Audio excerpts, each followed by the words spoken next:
Sejam todos muito bem-vindos às minhas redes sociais. Me chamo Glauco e hoje eu vou falar sobre o caso da apropriação indébita da investigada Alicia Dudmiller, referente ao valor desviado da formatura de quase R$1 milhão. Eu estou falando especificamente de R$927 mil, de um valor que era administrado pela empresa As Formaturas.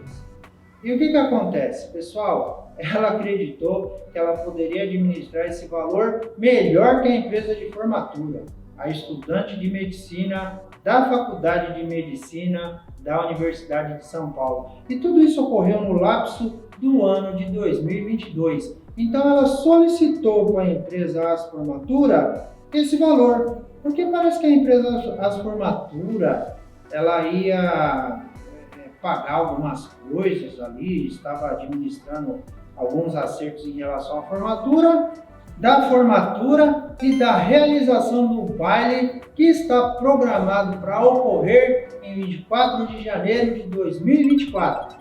Então ela, acreditando que administra um valor melhor que a empresa, ela solicitou que a empresa depositasse para ela. E a empresa depositou, porque assim, não tinha mais ninguém gerindo esse dinheiro, ela era presidente da comissão de formatura. Ela até tentou, aí, junto com os colegas, fazer a constituição dos atos em cartório para que o tesoureiro também assinasse. Só que isso não foi levado a efeito. E a empresa, até então, e o que ela deu notícia à delegacia, foi de que cumpriu devidamente os protocolos. Quais sejam eles? Ter feito a transferência para a referida aluna da turma 106 da Faculdade de Medicina. E ao pessoal aí que começou a estudar, passou no vestibular, todo aquele sacrifício, aquela luta para ser aprovado no ano de 2018. E até então vinham guardando esse dinheiro, justamente para a ocasião. Ocorre que para os mais favorecidos, os que têm uma condição um pouco melhor, um valor cheio de R$12 mil a cada formando para o pagamento. Aqueles numa condição mais desfavorecida, o valor de R$6 mil, onde entrou a investigada Alicia Dudmiller, era contemplada para o pagamento dos R$6 mil, porque ainda segundo as investigações, ela recebia o auxílio emergencial. E as suspeitas começaram em relação a ela porque assim que teve a transferência das formaturas para a conta dela, ela começou a apostar na Loto Fácil. Pessoal, eu estou falando de apostas altíssimas. Ela apostou numa lotérica aí na Zona Sul. E o que acontece? Numa primeira aposta, ela gastou nada menos do que R$ 9.620. No dia seguinte, isso foi mais ou menos em meados de julho de 2022. E depois, segundo as investigações, R$460 mil em Loto Fácil. E ela ganhou ali a confiança da dona, uma senhora da lotérica. Inclusive porque no objeto das investigações, ela tentou apostar nada menos que R$892 mil. E só não chegou a efetivar de fato essa aposta, primeiro porque ela fez uma aposta agendada. Portanto, como eu mencionei, sendo a aposta agendada, ela no fim das contas comprovou, segundo tudo quanto eu falo, baseia-se nas investigações, o valor de apenas R$892. Só que assim, a lotérica está alegando que sofreu um prejuízo de mais de R$192 mil. Por quê? Porque a dona da lotérica já tinha feito as apostas, contando que o dinheiro ia entrar, mas o dinheiro não entrou. Então, além de ela já estar respondendo, ela já responde anteriormente pelo crime de estelionato e lavagem de dinheiro. Glauco, onde está previsto o crime de estelionato no Código Penal? Está previsto justamente no artigo 171 do Código Penal. E o que diz a lei? Obter para si ou para outro em vantagem ilícita em prejuízo alheio, a pena reclusão de 1 a 5 anos e multa. Então aqui está todo o texto da lei. Ocorre, pessoal, que ela não está respondendo apenas pelo crime de estelionato. As investigações também pendem sobre ela a pecha do crime de lavagem de dinheiro.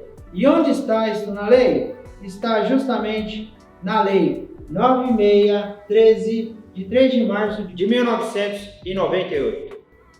O artigo 1º vai dizer: ocultar ou dissimular a natureza, origem, localização, disposição, movimentação ou propriedade de bens. Aqui eu tenho, portanto, que ela desviou, ela vai ter que de alguma forma responder, e lembrando que temos o princípio da presunção de inocência. Então tudo é muito cedo para a gente realmente dizer que ela praticou esses crimes, porque só uma sentença, e principalmente com trânsito julgado, define se a pessoa é culpada ou não. Tudo aqui estamos na fase do inquérito, está tudo ainda em trâmite nos DPs, nas delegacias.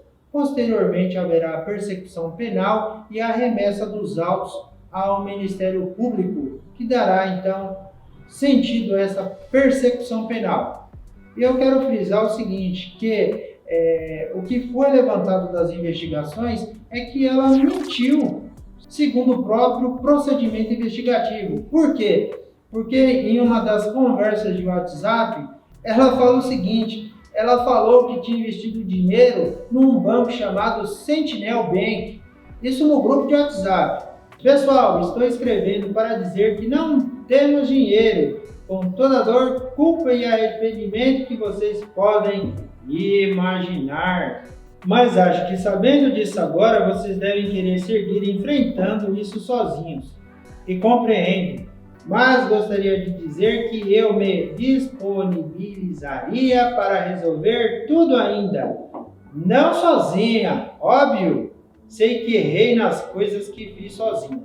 E pessoal, ela continuou falando. Então assim, ela confessa a apropriação indébita. E isso depois, porque o BO foi aberto em 10 de janeiro de 2023. Ela prestou depoimento na delegacia. E ela continuou no grupo do WhatsApp. Respeito o trabalho de vocês e não quero impedir nada, mas sei que tenho direito tanto a ficar quieta quanto a respeitar o meu tempo também.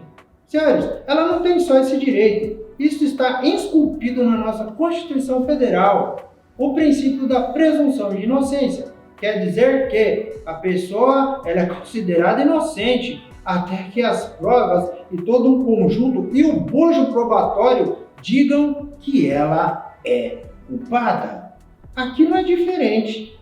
Então, assim, além e para além dos crimes, como eu mencionei, da lavagem de dinheiro e do estelionato, recentemente ela também responderá por apropriação indébita. O que diz o texto legal? Apropriar-se de coisa alheia, móvel de que tem posse ou a detenção. Artigo 68 do Código Penal. Pena: reclusão de 1 a 4 anos e multa. Claro, aqui eu falo, senhores, de uma seara penal. Eu já mencionei que ela causou um prejuízo à lotérica de R$192 mil, cabe uma ação civil em face dela. Tem os alunos, cada um com seu prejuízo de 6 ou de 12 mil reais, como eu mencionei, mas ninguém vai querer ficar no prejuízo. Então, de tudo isso que vem ocorrendo em relação a esses fatos, em relação à turma 106 da Faculdade de Medicina, composto por 110 alunos ansiosos pelo baile de formatura, que provavelmente irá ocorrer porque a AS Formatura se comprometeu a realizar o baile, ela foi no PROCON, e o PROCON aí nos 15 dias que deu a resposta e o direito dela se manifestar, ela falou sim que irá realizar o baile de formatura, independentemente do que aconteceu.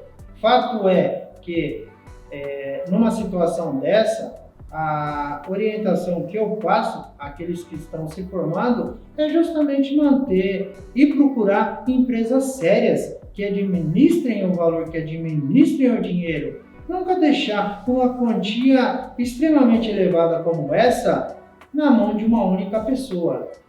Sabemos que pode ocorrer o que ocorreu. E eu tive um professor de direito penal que ele tinha uma máxima que ele falava: todo ser humano é passível e também sujeito a um ilícito. E aqui não é diferente. Aqui o objetivo não é acusar ninguém, mas a evidência de que algo muito estranho, muito errado aconteceu. E para além dessas observações que eu faço em relação a esse ilícito em tese praticado, senhores, estamos ainda no campo da teoria. E eu ainda trago a conhecimento, ao enriquecimento desse estudo em debate, o grande escritor do Pai Rico e Pai Pobre, Robert Kiyosaki. Ele, na sua edição comemorativa de 20 anos do livro, ele faz uma análise financeira em relação aos médicos. E eu vou ler um trechinho do livro, está na página 23. Infelizmente, lidar com o dinheiro não é ensinado nas escolas. Elas se concentram nas habilidades acadêmicas e profissionais, mas não nas financeiras. Isso explica porque médicos, gerentes de banco e contadores versados, que tiveram ótimas notas enquanto estudantes, terão problemas financeiros durante toda a sua vida. Assim, pessoal, eu recomendo a leitura desse livro. A descrição segue nos comentários, está disponível na Amazon por um precinho bem acessível. Além do Robert, eu ainda cito Antônio Meneghetti. Ele vai falar o que significa loteria. Bilhetes de loteria, ilusões, esperanças, expectativas, projetos no vazio, mesmo que o sujeito sonhe vencer na loteria. Portanto, e para finalizar, temos um cenário em que ela acreditou que pudesse resgatar todo esse dinheiro. Claro, buscar a loteria foi uma mera ilusão. Ela, na verdade, perdeu todo o dinheiro. E as mídias comentaram aí que, na verdade, ela fez tudo isso com um sentimento de impunidade que eu discordo veementemente. Ela simplesmente não soube administrar esse dinheiro, que é objeto de investigação. Eu estou no campo da hipótese. Em tese, ela gastou. Se esse dinheiro vier a lume, não há que se falar aí em apropriação indébita. E por último, também foi dito que um estudante de direito, um estudante de medicina jamais faria o que ela fez. Senhores, a gente sabe mais do que ninguém que o caráter veio de berço. Então, não é pelo fato de ela estudar na USP, de ela ser um estudante de medicina, que qualquer um ali, em tese, não estaria sujeito também à mesma prática se tivesse o mesmo facilitador. Então, isso não define o caráter de quem estuda numa USP ou de uma faculdade menos prestigiada. E para finalmente concluir, talvez eu traga no meu próximo vídeo a análise desse caso sob uma perspectiva, e aí, claro, com um colega, um estudante do direito, se esse é um caso de concurso material, concurso formal ou continuidade deletiva. Em qual desses casos se encaixa as hipóteses que eu trouxe sobre análise? Deixa aqui nos comentários. Agradeço, portanto, quem me acompanhou até o final deste vídeo e nos veremos num próximo tema em análise, estudo e debate. Um abraço e até lá.